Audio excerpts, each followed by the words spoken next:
there, and welcome back to another exciting edition of the Cardinal Couple Radio Hour podcast, where we discuss the joy and excitement of U of L women's athletics.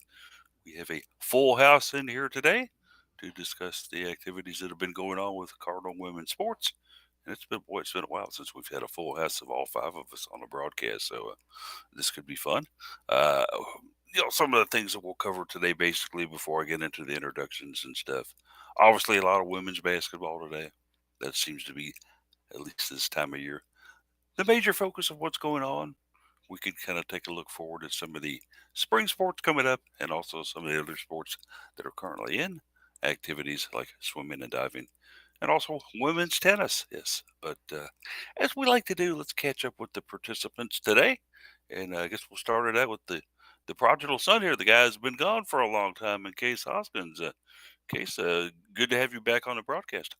Yeah, thanks. It's just been a while. Just the New Year's Eve that we took off, and Yeah, then um, just had some personal stuff come up the week after, and then last week we were supposed to have a um, birthday dinner for my wife's nephew, and instead, because they're still dealing with some construction fallout from burst pipe issues on Christmas, then we moved that to a lunch, which threw things off for this. So now I'm back. great to have you back. And those construction problems you were having. Your dad wasn't involved in these in any way, was he? No. It was Oh, my sister in law had some burst pipe issues okay, all right. I was going to say. on Christmas, and so they were having numerous fans and dryers to Ooh, finish dehumidifying the remainder of Yep. any materials that weren't demoed for reconstruction. And so we decided that having a dinner there at the house would not be pleasant for everyone involved. but there's nothing that quite says Christmas like blowing fans and humidifiers. Yeah. At least that I remember. But anyway, Daryl in house today. Daryl's been with me both times this week, and we've been to women's basketball games. She was kind of out there all over the KFCM Center on Thursday, out there with the faculty and staff appreciation day, and there was some friends, and even came down the media row and actually went and took my cookie to the mayor. Daryl's had a busy week, that's for sure. And I never did get a picture of you taking the cookie to the mayor, so I guess I'm gonna have to fire Well, you. that's okay. A crazy Thomas photographer. got a video apparently, but Did he get one? yeah, Good. Thursday night was wild. You should have seen me pulling out my tickets on my phone and then going to the student booth and getting student tickets and trying to get all these people in the game for a reason. Well, a reasonable, I would say reasonable price. It's not outrageous to begin with, but it is nice to have connections and get in there as cheap as possible. And I was able to do that. And I brought 3 friends to a game with me. I know Coach Walls will be very happy about that. And they all said they had a great time and they plan on bringing friends out as well. So, domino effect. And I think Coach Walls will be pretty happy with me. There you go. Continuing to grow the product. Fantastic stuff there. I saw the picture of you all up there. It didn't look to be a lot of people around you in the No, section those you're end zones are kind of bare, but hopefully this Sunday game will be a little different story. in. Word is that, yes, with NC State coming to town Sunday, those areas will be full, Cardinals. So we hope I so. will say though, Paul, it's still a better crowd than the men's game. There's no, well, yeah, there's no doubt about that. I had to go off on somebody on Twitter today who were saying, It's you not even know, noon yet. Denny Crum and Kenny Payne have a lot of the same traits. This is a tweet out there. I saw that and I just, yeah. If I'd been on a launch pad, they would have said lift off because I would have gone through the ceiling. I I, s- blasted this guy back in about a 2 paragraph tirade about, you have no idea. What are you, 4 years old? You know, I saw somebody respond to a picture of the crowd and said I don't know. I see a lot of red. Looks pretty full to me, and I had to really hold back from saying yeah because the seats are red. But yeah, even like how many people are in the stands versus their involvement in the game. I mean, we've said Yeah. it before that the women's game and the fans are just on another level, and they make it fun, and they know when to stand up, they know when to get loud, and it's just a whole different atmosphere. I think one of our readers used to say I used to wait and beg in anticipation to get seats for men's games. He says it's like I'm turning them down every time somebody asks me. Yeah. Oh, that's true. I had 6 tickets a couple weeks ago, and I couldn't give them away. It was bad. Well, It's just in Well, all people you- find fairness, their if I time more wasn't taking valuable. pictures, I wouldn't go. People find doing other things is more valuable than sitting in the arena and watching the men's team for 2 hours. It's Exactly. I mean, I got my sock drawer all straightened out, and there are no singles loose. It took some time, and then the men were losing by 28 at the same time. yeah. Why not feel productive instead of just defeated for 2 straight hours? There's that Argyle match.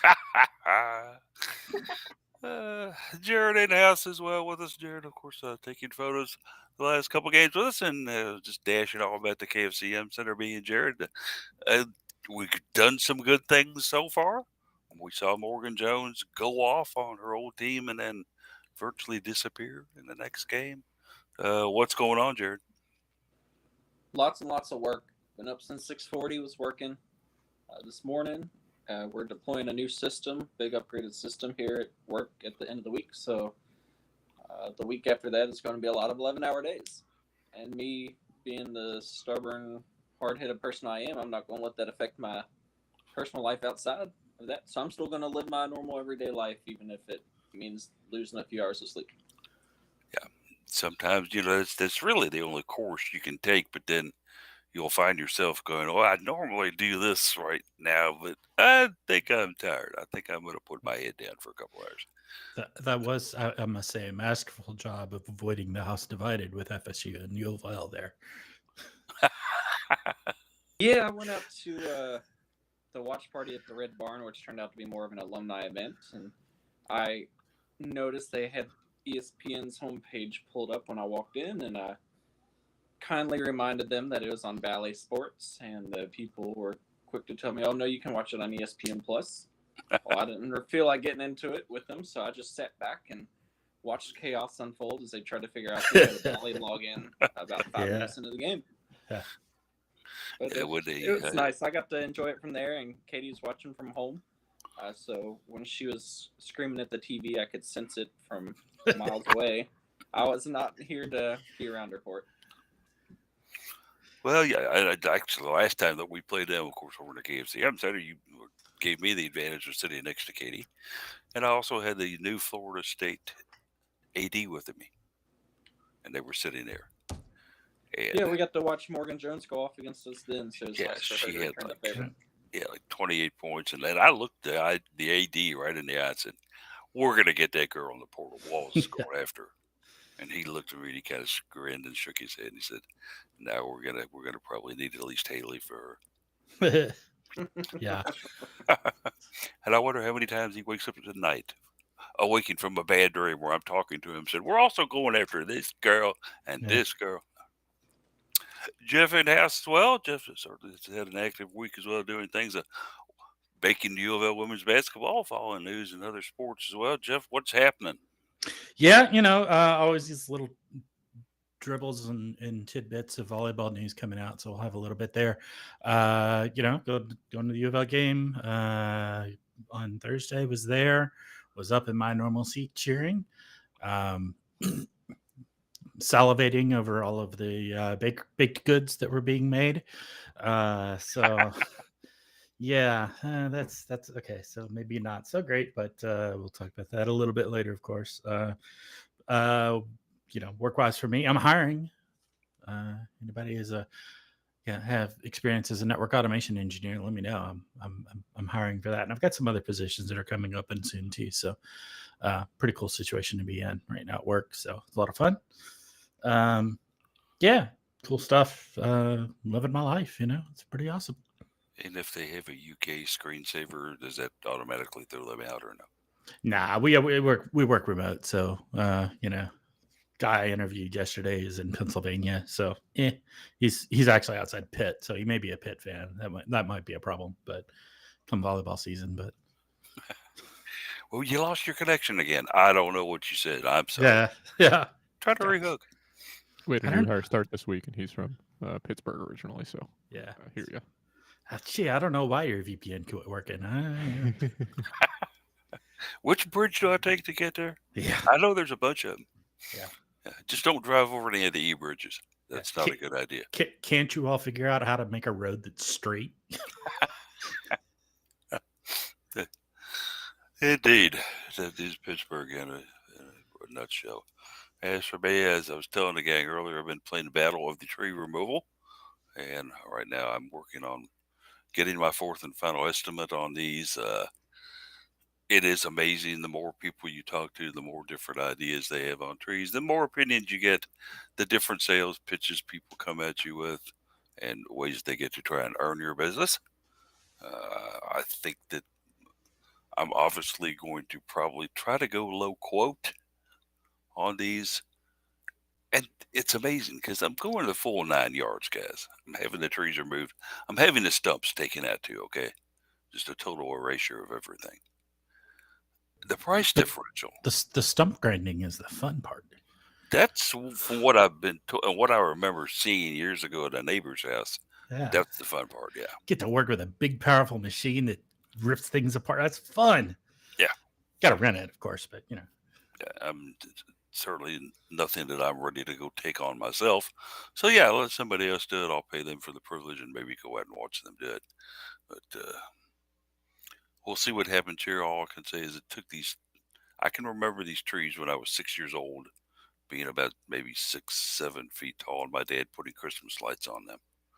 Now these trees are, I'm going to say, well over maybe 50 feet tall, and they are dying. So the removal could be fun. It'll be interesting to see. If one Saturday I'm not here hosting the broadcast, you'll know what happened. I got underneath one of the trees and it fell on me. But we got a lot of fun things to talk about today. Also, a lot of things going on this week. So we're going to jump in and see if Case will give us a little scheduling and Twitter information. Yes, I can do. On the schedule, you've got today the conclusion of the swim and dive meet, UofL versus UK. Not sure why. Maybe it has to do with the size of their aquatic center, but they split out platform diving yesterday, yesterday evening, and then the remainder of the meet is today. So couldn't get any results on it because, as far as both of the websites are concerned, that is an ongoing meet, so they didn't take results from yesterday. But that one gets underway at 1 p.m. So if you left now, you'd still have time to make it to the Lancaster Aquatic Center in Lexington. Men's tennis hosts Northwestern tomorrow after women's tennis played host to a doubleheader yesterday. That one is at noon, and then they'll also host Eastern Kentucky at 5. Women's basketball is hosting North Carolina State, National Girls and Women in Sports Day / Girl Scouts Day. So should be a fun crowd there. Maybe some screaming children in attendance. As long as they're screaming for the right team, I guess it's not that big a deal. That game is actually listed as playing on ABC, so that'll be an interesting network choice for that one. Indeed. That's at 1 p.m. On Wednesday, men's basketball is back in action for whatever that's worth. They have a new player on the team, I guess, so we'll see if that changes anything. But fortunately, that one starts at my bedtime, 9 p.m. on Wednesday, so won't have to pretend to watch it. That one's on the road on ACC Network against Boston College. Thursday, women's basketball takes on Wake Forest in Winston-Salem, also on ACC Network. That one is at 6 p.m. on Thursday. Friday, track and field will host another event this season. They're just using the Norton Healthcare Sports and Learning Complex as much as possible. That event is Friday and Saturday, listed as all day. And swimming will host Indiana at the Ralph Wright Natatorium starting at 2 p.m. on Friday for a one-day event. That gets you through the week with spring schedules not really starting up yet. Mostly just winter sports at this point. But lacrosse and softball and I guess that's it. Will be getting started soon. And I'll toss in there real quickly in case on Tuesday U of L will be holding their Spring Sports Media Day, where they bring in the The other second, half of the spring I was sports. gonna say the second one, the other half of it. Yeah, Yeah. every year they change around this concept and mess with it for both fall and spring, and you never know how it's really going to approach you and hit you. This year they decided to divide it into 2 days instead of one day and say, okay, fine. Fortunately, the second week is the one I wanted to see mostly. That all Yeah. had all the good stuff that I cover a lot. We cover a lot, like softball, lacrosse, and even women's golf. The location, though, strikes me as quite interesting, as they're going to have it at the ACC media broadcast area here at Louisville, the building where the ACC originates their broadcasts. So I've been in that facility before. I interviewed Yassine Diop in there, of all people, years ago, and also went in there and talked to somebody else in there. Daryl, of course, knows that facility pretty well as such. But is they really have a big meeting room where they can actually host something like that, Daryl? I have no idea. Yeah. By now Sure. you'd think they would. Clear out all the stuff out of the studio. And Ah, the have it studio. in there. Yeah, I guess. Yeah. I'm guessing that would have to be it, or maybe they'll just. Well, who knows? It'll be fun to see and interesting to see. So I'll be trotting down there to do that on Tuesday. So I'll probably have some information on that Wednesday for y'all. But go ahead and get into the Twitter information now, sir. For whatever it's worth, I'm going to assume that all these Twitter accounts still exist. So correct me if that's not true, but If there's I any tweet. chance they're gone. Yeah, I tweet is at best case scenario. Paulie is at Cardinal Couple. Jeff is at Card Couple Radio and at Jeff McAdams. Daryl is at Daryl Faust 4, and Jared is at Mr. Anderson Jared. I don't know. As long as the API didn't get shut down just for embedded Twitter links, then you can check out the right side of the Cardinal Couple website and follow along with the Twitter list there. There you have it. That's what you can do, and we'll see what happens. Certainly, I think it should be a fun week ahead, and certainly one of the things that we look forward to, of course, is coming up Sunday. But we'll get into that in just a little bit. Let's kind of catch up on what did happen earlier in the week. The Cards decided to take a little small trip down to Tallahassee, Florida. Not to visit Jasmine Jones, no. Not to tour the state capitol, no. They were going to play the Seminoles in the Donald L. Tucker Center. And every time I see that, I've kind of wondered, who was Donald L. Tucker and why did he? So I did some research and actually put it in the article if you wanted to go back and read that in the article that we put out on Monday. He was nothing earth shaking. He was nothing major in any type of athletics or anything. He was a Florida House of Representatives member. And he was also special ambassador to the Dominican Republic. Now, does that rate having an arena named after you? You tell me, you be the judge. I've never seen us do that here for any of our arenas.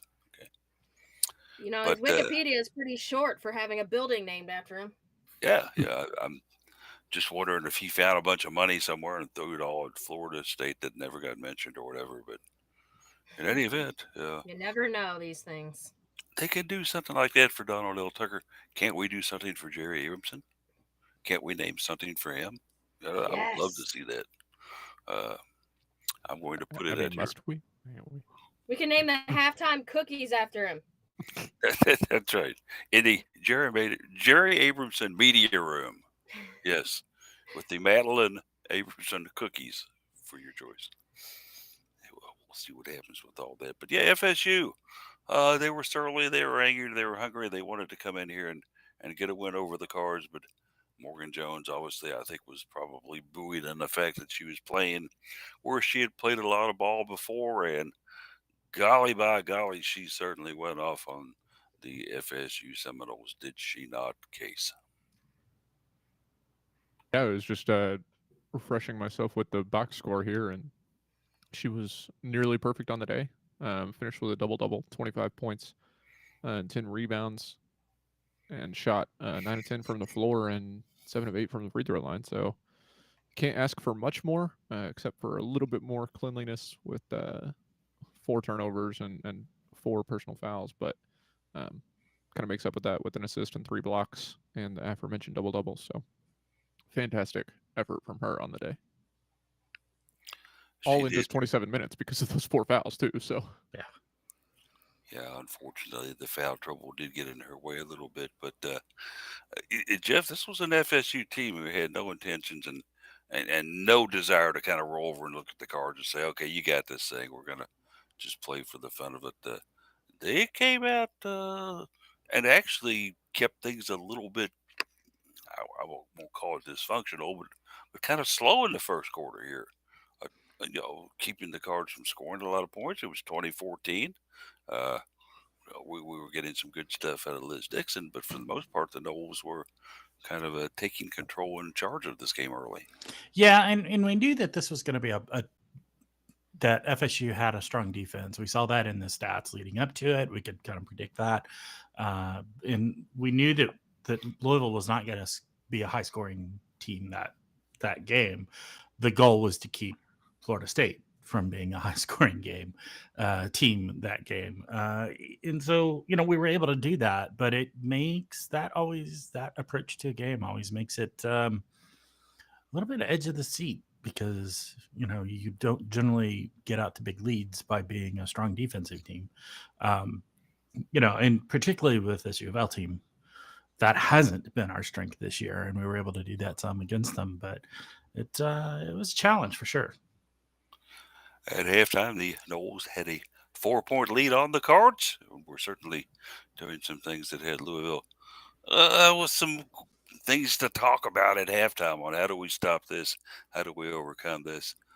Some great play by Kono in the game earlier, but I think the main thing, and this is a theme that has been repeating itself, how do we get rid of these turnovers? We've had enough to eat. Let's send them back to the kitchen. Jared, that was probably my main concern going into the second half, is can we just quit giving them the ball? Yeah, at one point in the first quarter, we were on pace to have about a combined 65 turnovers.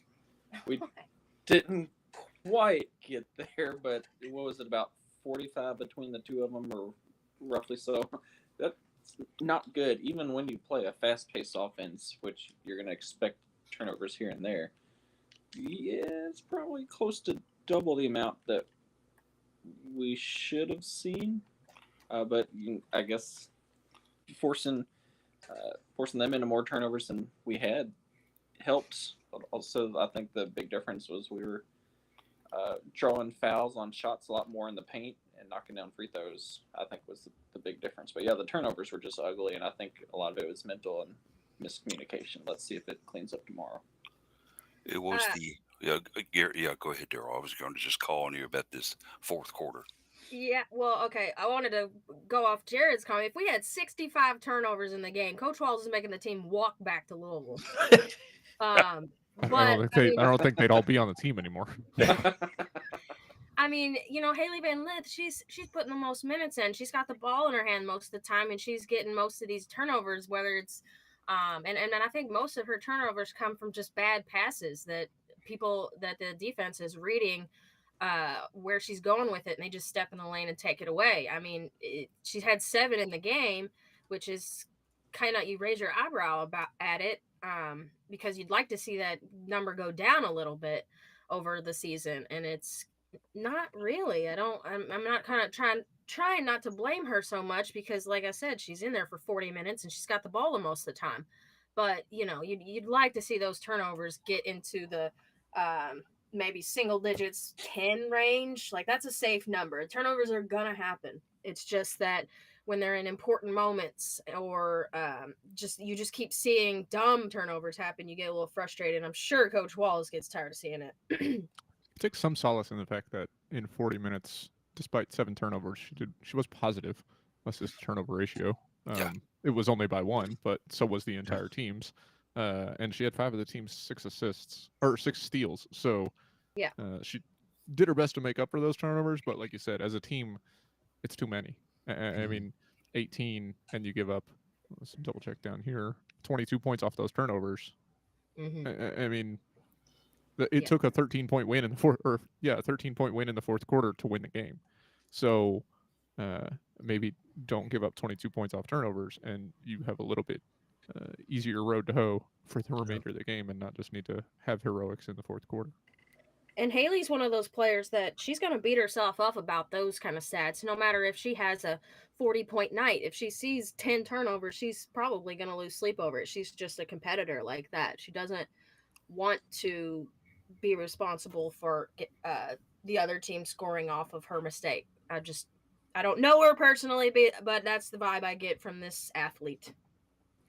It was Haley and also Olivia Cochran, who basically exploded for the Cards late in this contest to kind of give them the win. Louisville started the fourth quarter on an 11-4 run and actually allowed them to grab the lead with about 7 minutes to play.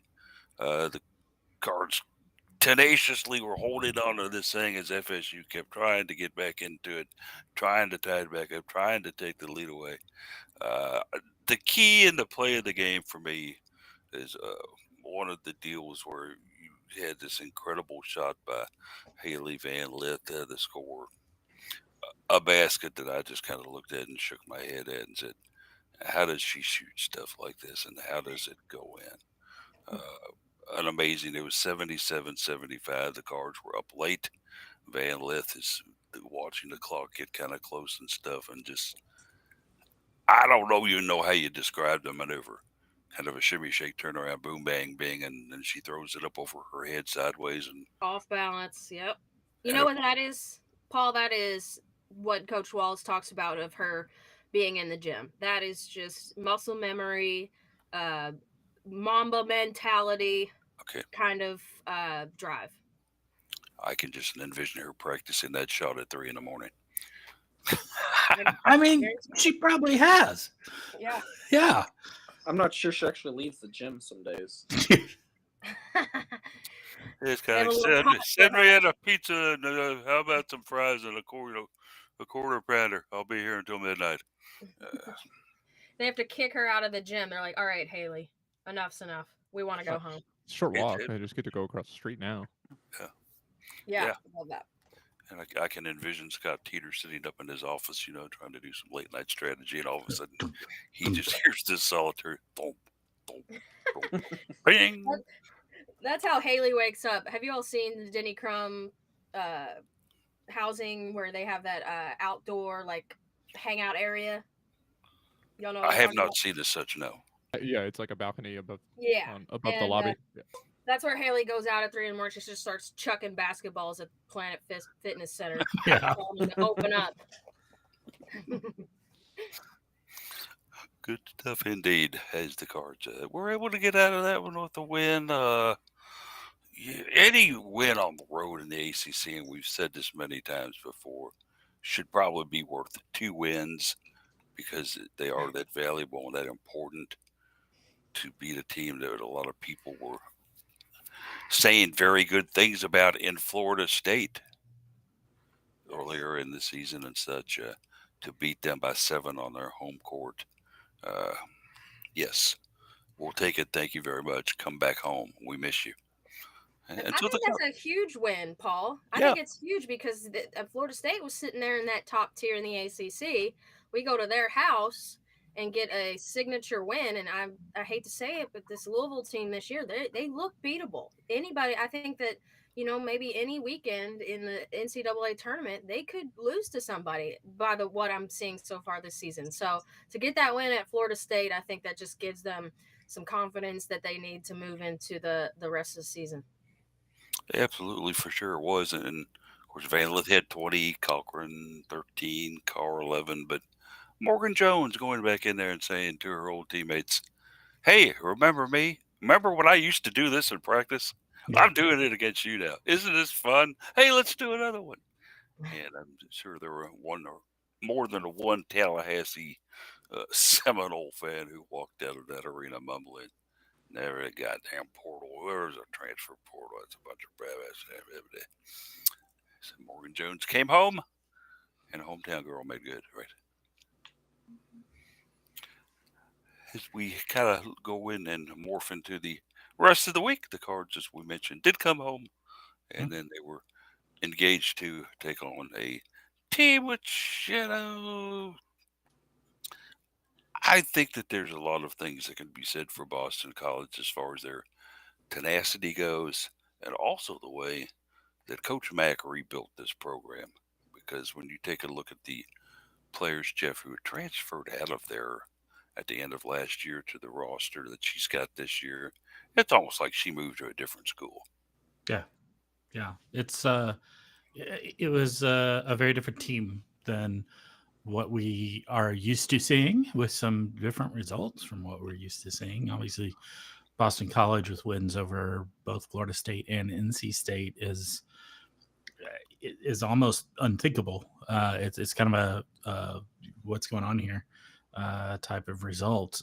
And because I put it in our group chat, and I think I tweeted it as well. ACC and women's basketball stands for Atlantic Chaos Conference, right? So, and Boston College is no small part of that in having some big upset wins on the season. So, big things. They're showing up. They're playing well. They're not the doormat of the league anymore, like we've kind of been used to having them be. So, um, this is contributing to the you can't take a day off in the ACC kind of atmosphere that we've had this year, and typically, but particularly this year. And maybe it is to a certain extent, Daryl, the fact where an ACC women's basketball head coach can take a look at some prospects and say, hey, you'd be coming to a conference that does this and has this, and it would give you a chance to compete against A, Mhm. B, C, and D, and be on a team that possibly wins the conference title. Wouldn't you like that opportunity? Oh, by the way, I've got some players in the portal that are leaving, so there's some openings. Say, what do you say? You want to come play here? I think it's a great selling point for any ACC WB coach, Daryl. And you know what else is? I was talking about this the other day. Is Coach Walls, and he's in his 16th season with U of L, and you all might know off the top of your head if he's one of the more seniored coaches in the conference at this point. Now that Muffet's gone, and maybe a few others I can't think of on the top of my head, but anyways, Coach Walls is. I think that he's got a reputation of being somewhat of a someone that other teams like to beat, but he's also encouraging those teams to give it all they can. He wants to see the ACC do well and see these coaches do well, and he's got coaches that came out of his coaching tree that go off to other programs, and he'll always cheer for them, and you always see the him meeting up with these coaches at midcourt before the game or after the game, either wishing them good luck or a good game if they were able to beat him, because he wants them to do well. He wants the sport to grow. He wants the conference to be the best that it can, because he gets players like Haley Van Lith because of the conference being so good, and she admits that too, saying, I wanted to come play in a conference that's going to be one of the best and give me the most amount of competition. And so, I mean, Coach Walls is a big fan of some other coaches around the league, and he's friends with them, and I'm sure they talk uh, before a match, or texting or whatever throughout the season, and it's just good for the league overall. But I guarantee that there's other coaches that are like, man, I'd love to get a win over that guy. Yeah, it's a program changer for a few weeks and such. But Jared was getting himself acquainted with referees' asses during the game, and I want to get into that a little bit further. Jared, this is a new passion for you, isn't it? Yeah, maybe if they focused on calling a better game instead of blocking the photographers, we wouldn't have so many issues with women's basketball officiating. That was We don't want you to get much evidence. that was much more palatable than the comment I was going to make about it. So that's good. They don't want evidence, Jared. And now, in all fairness, it's not that UofL was the only one team affected by the poor officiating. Oh no, Yeah, I keep other saying than- over and over, they're not biased. They're just bad. It was just bad in general. And then that's when you start seeing players get frustrated and things get sloppy and feisty out there. And I think that's what we saw there in the third quarters. Olivia and a couple of Boston College players earned some well-deserved intentional and technical fouls. But if the officials had been calling a better game and had better control of the game, then we probably would not have seen that incident occur. So I'm going to throw that one right back at those three, and I don't think they even realized how bad they were. Yeah. Except for when the fans were going nuts at him. It got so loud. I was mumbling under my breath as much as I can without fear of getting penalized myself. Foul on Jared. I can see it now. Technical foul on Photographer's Row. Then Coach Walls would really, really have a heart attack. Yeah, Paulie would be looking for a new photographer. That's how you lose your credentials. Yeah. Yeah, I would get this. We got some good news for you, Paul. We're going to give you guys a different photographer down here. We're going to suggest for the game. The bad news is Jared is gone. Something about him wrapping a lens around a player's ass. I don't know what happened. I'll be down there taking pics with my iPhone. Hey, if it works, it works, right? There you go. But basically one of the things that I think a lot of fans who were there, and certainly what I'll remember about this one, was in that third quarter. We had about maybe a little less than 4 minutes to play. Olivia Cochran and Andrea Daly for Boston College became a little heated at each other, and that ended up to basically both of them getting separated from each other, whistles being blown, fingers being pointed, and such like that. And what seemed like a 20-minute delay while the referees tried to sort everything out. Now, we had no idea on Media Row what exactly was called. All we saw was Haley Van Lith going to the free throw line, shooting free throws, and the Cards getting the ball. So we figured, okay, this must be a technical foul on Boston College. Unfortunately, the announcer, I think it was the ref who made the announcement too, if I'm not mistaken. Yeah, their microphones aren't best. Yeah. Well, their microphones are fine. She just needs to learn how to use it. Yeah. That's probably true. What she said was unintelligible. Yeah. And it wasn't until later on when I actually asked our RSID, Matt Parrish, about it. I said, what happened there? And he goes, well, it was a technical on us, but it was 2 intentional fouls on them. Mm-hmm. So that's why we got the free throws, and that's why we got the ball. They had 2 intentional fouls. Yeah. So one of their intentional fouls and our technical canceled out, basically left us with the other intentional foul for them that gave us 2 shots in the ball that Haley took. So that's what I come up with, Jeff. Yeah. That's what I come up with. In case I don't know how much you saw on this one or how this one went, but BC was another one of these teams that just said, hey, we're not going to go away. We want to play ball against you guys. And they actually held the lead at 57-55 with about 5 minutes left to play. And it was nervous time in the KFCM Center, sir. Yeah, I mean, Louisville jumps out to a 20-9 lead after the first quarter, and everybody's like, all right, Louisville's at home. They're taking on Boston College. They lead by 11 after one quarter. We might as well pack this one in. And right away, Boston College comes back out the second and says, actually, this game's going to continue. Cuts the lead back down to just 1 at halftime. Louisville made it back up to 2 in the third, but like you said, Boston College took the lead with 5 minutes left, and Louisville's kind of looking at it like, well, time to put up or shut up, and fortunately they did. End up getting the 8-point victory there. But like you said, it was something Daryl said that stood out to me is everyone is ready to get, or Louisville is going to have to be ready to get everyone's best shot. They are to the point in the conference where that's the team, one of the teams that they are. People want to beat them. When you get a lot of votes to be a perennial contender for the conference crown, everybody wants to be the team that prevents you from doing that. So this season, Louisville's down a little bit, but still managing to take some of those shots and come out ahead. This Boston College game being one of those examples where, like you said, BC just wasn't going to go away. Only 3-5 in conference now, but dangerously close to making it 4-4. Casa Robinson, as we've seen her do so many times in her career at Louisville, kind of stepped in here at the end and made some decisions, made some plays, made some things happen to help the Cards secure this one. Jared, just I know we've talked about her ad nauseum for years, but just talk about the magic of Casa. I think they look like a whole different team when Costa's out there on the court. Just do the hustle and effort that she puts forth.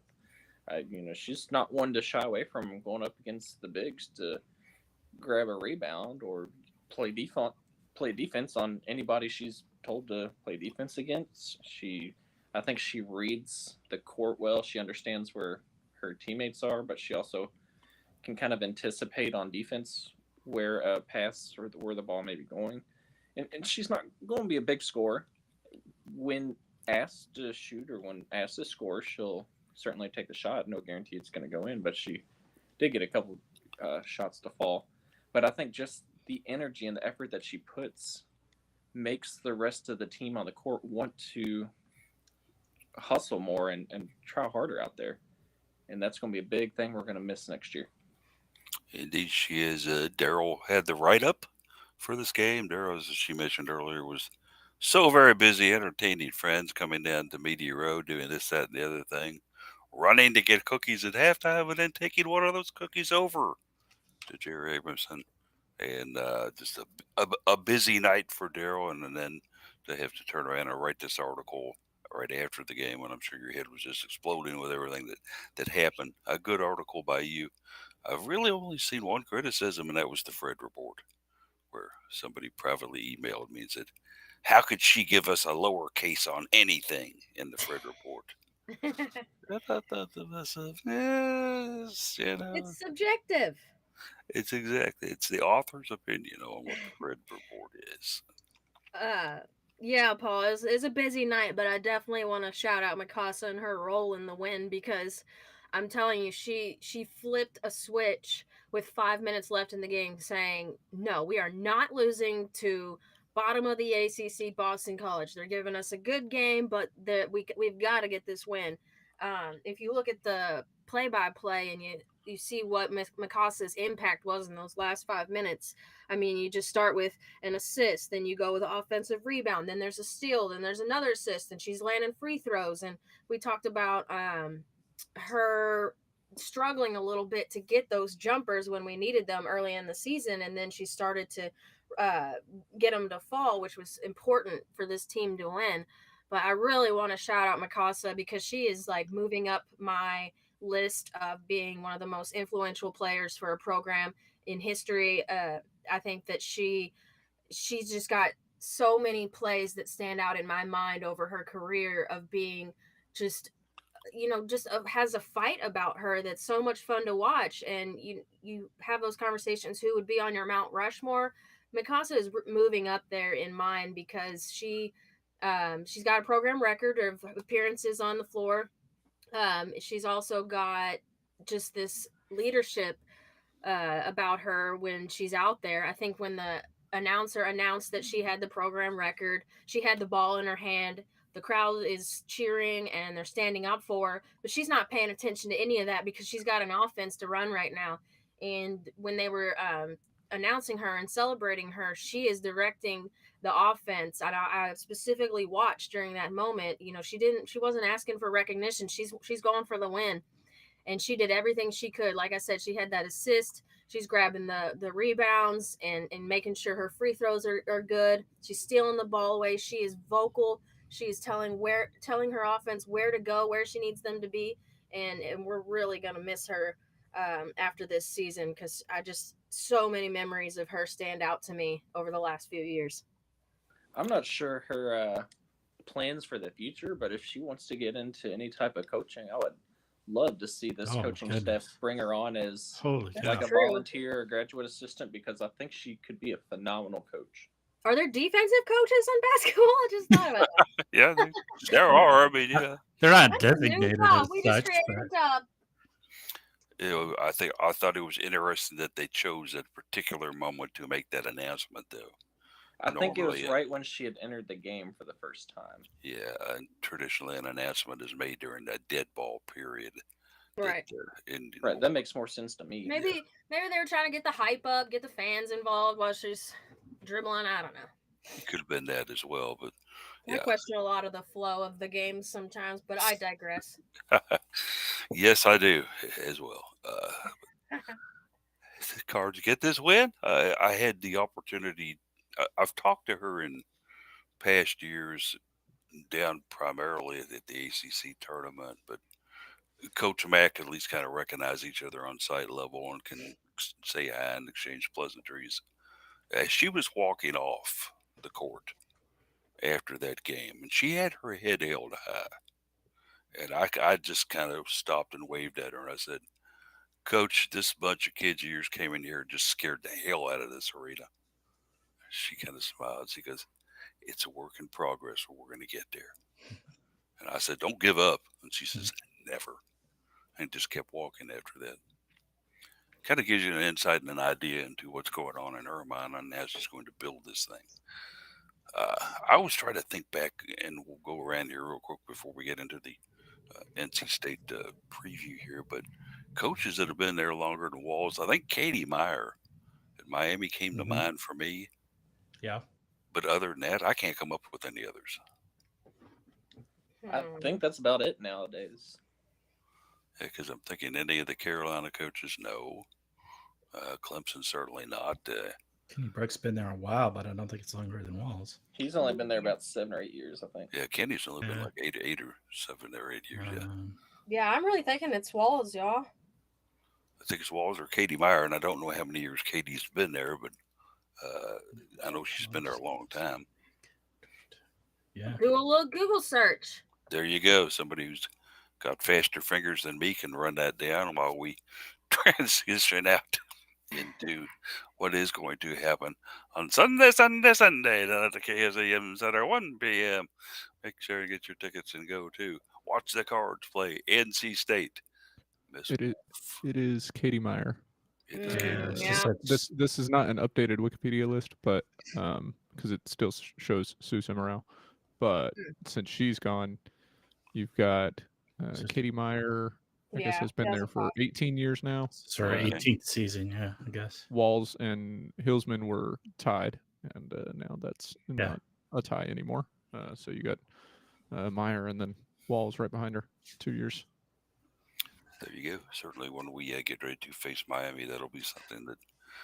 And they've kind of had a little resurgence, too, with getting these two twins. This twin pair out of Fresno State that's come in and become media sensations for them. They didn't become media sensations. They already were. And I think, like you said, they become media sensations for Miami. Yeah, for Miami. Were media, and now they've become them for Miami. Yeah, that's a fair phrasing of that. Yeah, I think that their stock went up in the move to Miami, though, because I think they're being noticed by a lot more people than when they were at Fresno State. And so I can preface it like that, I suppose. But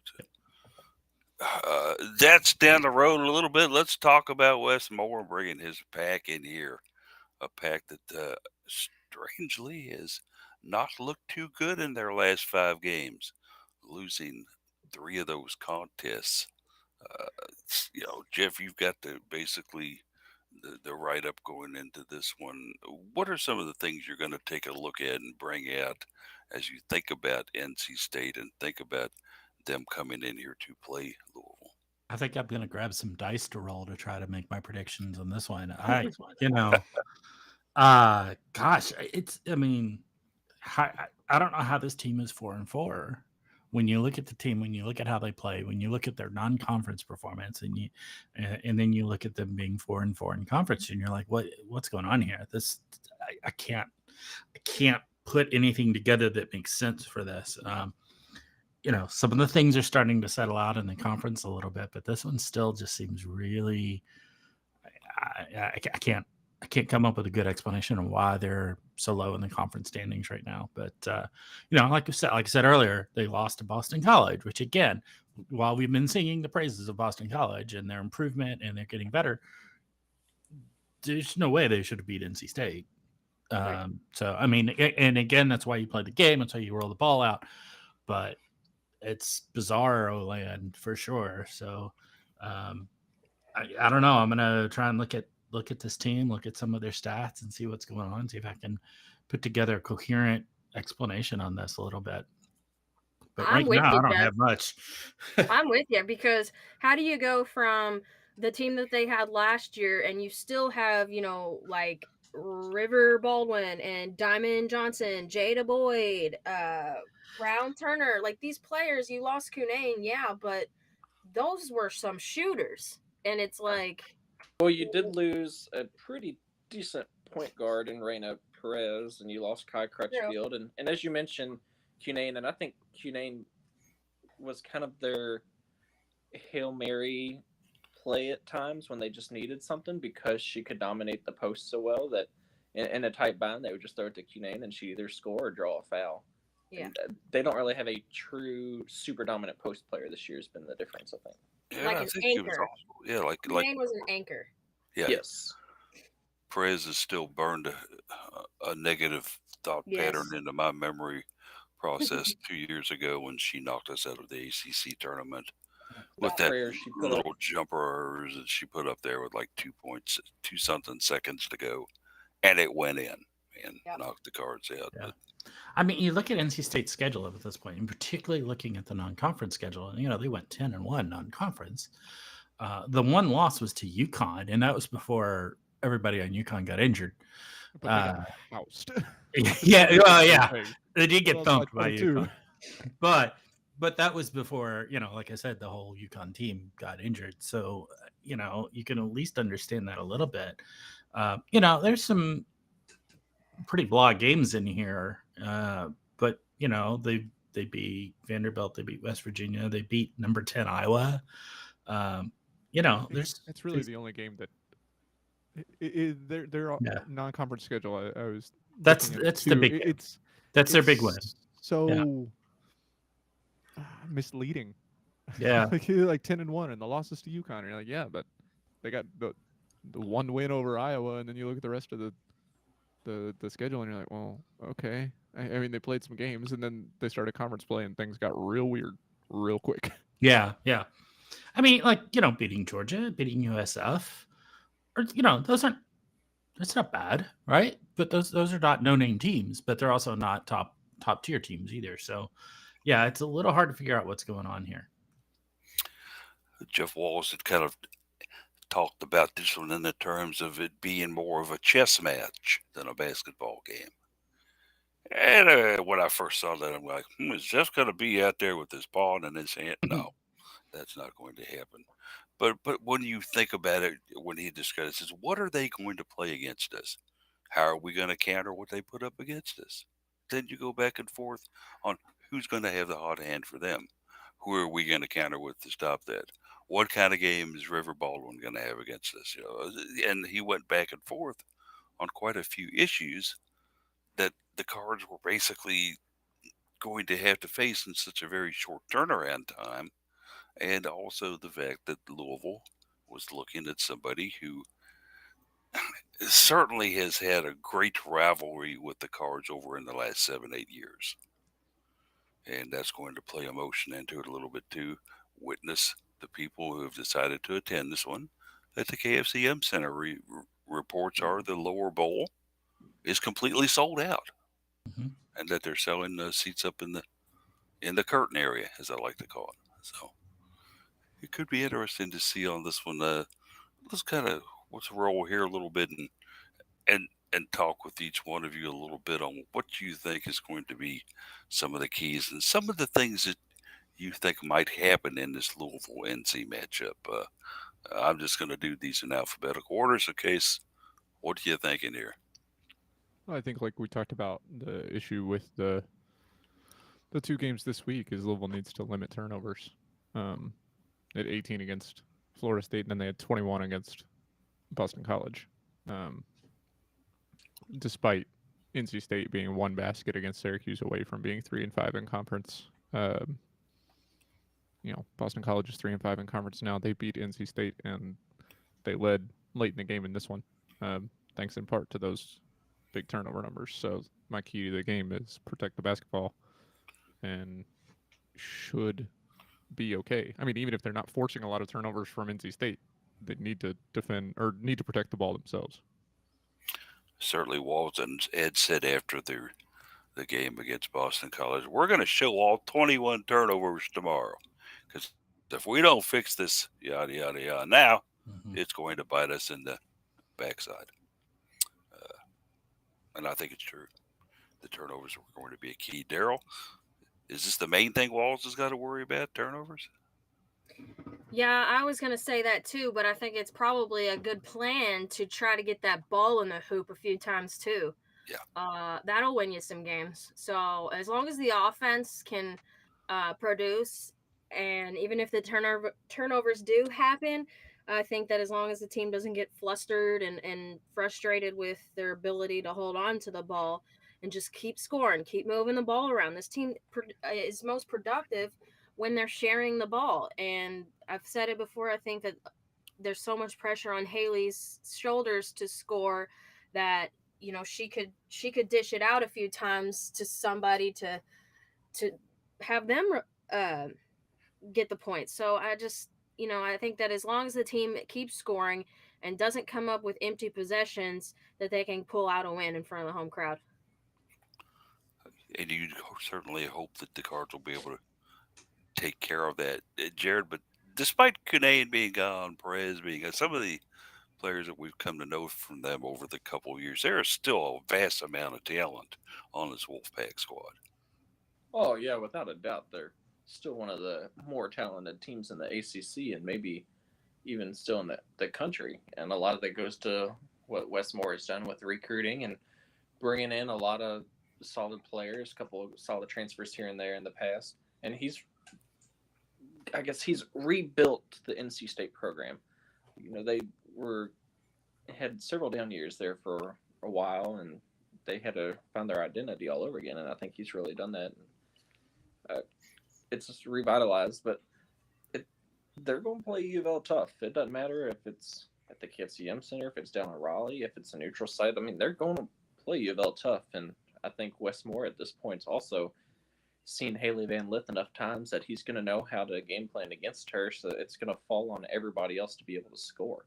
You can't rely on Haley and expect Haley to drop 20, 30 points in a game. You're going to need several other players to step up and go well above their season average in points per game to keep this game working in the Cards' favor. Jeff, it's a case of where you've got these names that I'm sure we all remember: Diamond Johnson, Mm-hmm. Jada Boyd, Camille Hobby, even Mhm. Jakeem Brown Turner. Brown Turner, yeah. You even look at Madison Hayes is a great player for this whole Yeah. pack squad as well. And Sunday Rivers, it just goes down the list. Yeah, it's there's a lot of known names, like big enough that if you follow women's basketball just in general, you've heard these names. You've heard them called out. You've heard commentators talking about them even in other games. Sometimes when we're talking about upcoming games, they'll talk about some of these key players, and you hear those. I look at this, and I'm looking at their overall season stat sheet right now. They average 75 points a game. That's down from what FSU averaged. So if we can get our defense going and slow that down, that gives us a really good chance, because we know our offense can produce a fairly high sum. And if we can slow down that 75 points a game, I think we'll be in good shape. Looking at their turnovers, they turn the ball over on average of about 12 turnovers per game. It's a little high. So if we can get our defense engaged and lift that number up a little bit and get those second gen points, I think we've got a real shot to do that. They do force more turnovers out of their opponents than they turn over themselves, but it's close. It's not that much of a blowout. So given a little bit of soft preseason that we were just talking about, I think this could be another one, much like against FSU, where the defense is key. If we can, and it's been a struggle for us all season, if we can get our defense out there and get it solid and not make stupid defensive mistakes, I think we've got a really good shot at this.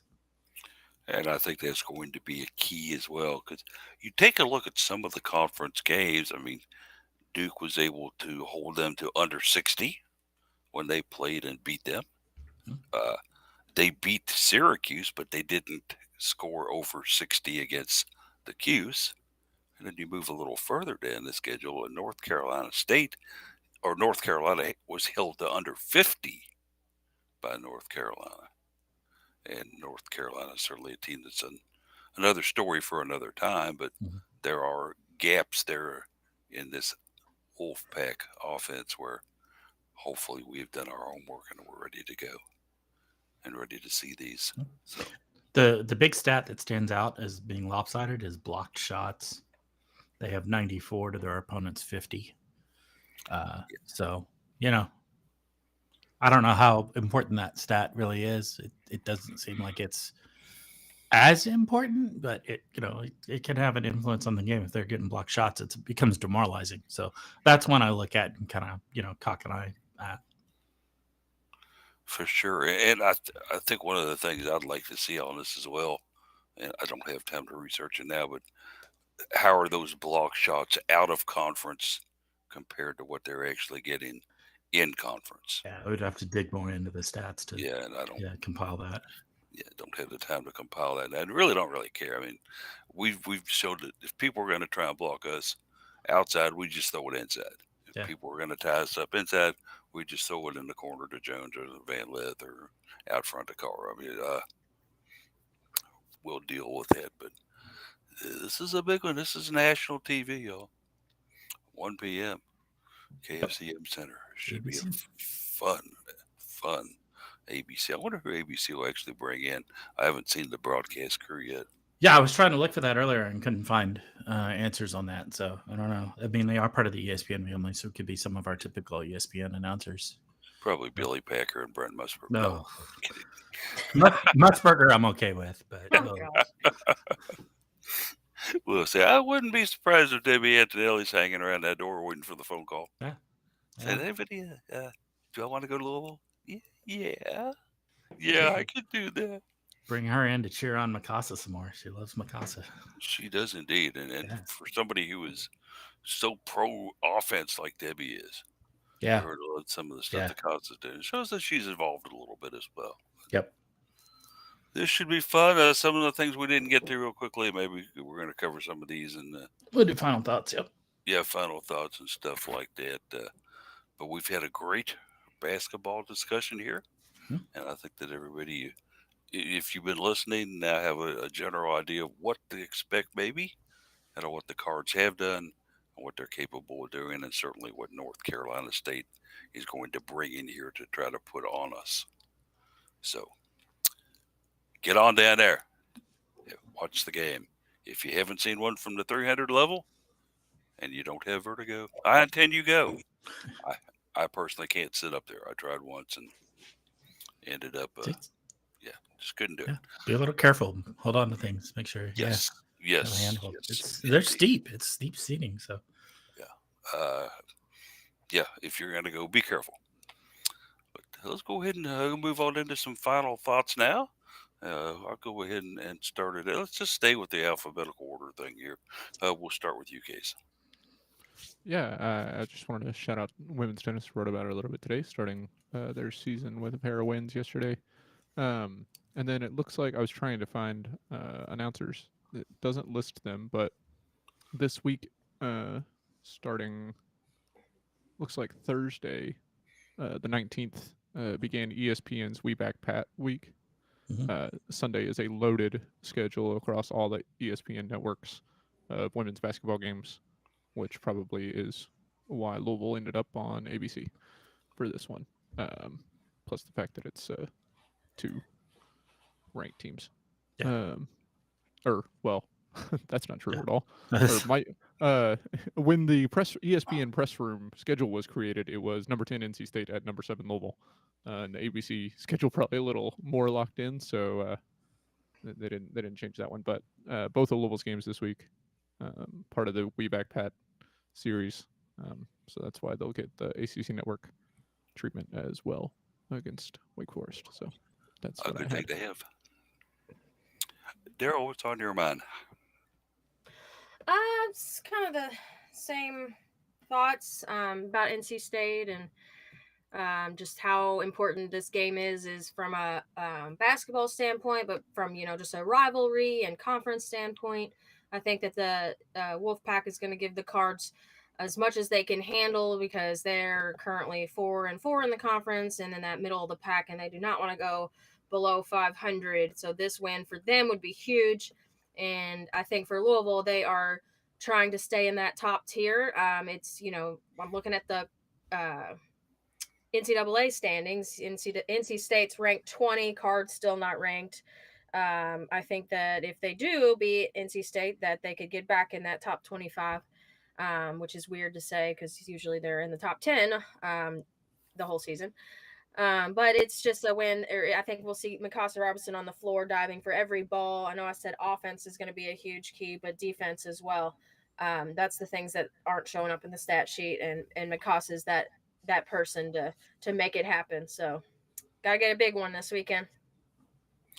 It is indeed. I think most of the eyes in the ACC will be on this matchup, and rightfully so. I think. Jared, what you got? I don't know if I really have much. I noticed a few minutes ago on social media that Mark Wahlberg was down at the Fraser Museum doing a bottle signing. So I mean that's kind of cool that Louisville still brings in random celebrities and continues to promote the art such as the Fraser History Museum. But other than that, I don't really have any actual final thoughts to give today. I saw on Twitter that he was in town, and I saw somebody ask, "Is he staying at the Sealbach?" Everybody remembers that news story from about 30 years ago. That was fun. Well, maybe we could talk him into sticking around for a women's basketball game. Yeah. Maybe you could even get a picture of his butt, Jared. Yeah. I mean, if you buy a number of his bottles of tequila, he might stick around for you. Yeah. So New Kids on the Block, when they were a thing and popular, and Mark Wahlberg was, of course, part of that. And when they were in town one time, they stayed at the Sealbach Hotel and set the carpet on fire in the hallway. And it was kind of a bit of a scandal. So, yeah. Gee, that was a lot of fun, huh? Yeah. Golly gosh. That's the only story I can think of really that might even get in close to. Yeah. to It was not Mark Wahlberg that did it, but it, still. Yeah, that was an Guilty interesting by association. Yeah. concept. The Eagles were here many years ago and staying in the Galt House, and two of the prominent members of the Eagles decided to dine the night before in the flagship room. And unfortunately, we're not getting along well at all. And so, in addition to the revolving restaurant, they had a knockdown, throw 'em fisticuff fight out in the middle of the restaurant. Hmm. And everybody, of course, was able to look down and see and go, "Oh my God, look at that little guy wailing on the big guy!" Woo! Strangely enough, the next night they were together on stage for concerts. Such are bands and the way they work. But what else is going on? Jeff, you got anything you want to add? Yeah, a quick volleyball tidbit. We have talked about on the show about the incoming transfer to the program, Charity Looper. We do have some news on a couple of the outgoing. Sydney Shetman. I don't remember if we've talked about her on the show. She has decided to basically go home to South Dakota State to play. I think that'll be a good fit for her. We wish her well, of course. She'll do well there. She's got a lot of support family back there, so that's great. The other transfer out is Paige Morningstar, and we found out this week that she is landing at Cal in California, Berkeley, California. So she'll be a Cal Bear starting this fall. And yeah, we wish them both the best. They're both wonderful people, and I think those will both be good situations for both of them. We just traded players out of the University of California system is all it was. Yeah, indeed. I certainly do wish her the best as well, too, because I remember when she first came in, everybody was very excited about getting Paige Morningstar. Mm-hmm. But it looked like the Cards maybe did even a little bit better after getting her in, and she was then kind of devaluated perhaps in what her role might be, but certainly a great kid. Absolutely. For me, nothing really major here. I am looking forward to tomorrow, looking forward to see how full the KFCM Center gets, how loud it gets, even though maybe this one didn't mean as much as it might have been if both of these teams were highly ranked and such. It's still one of our biggest and most excited dog fight rivalries that we've got in women's basketball in the ACC right now. Westmore and Jeff Walls going against each other.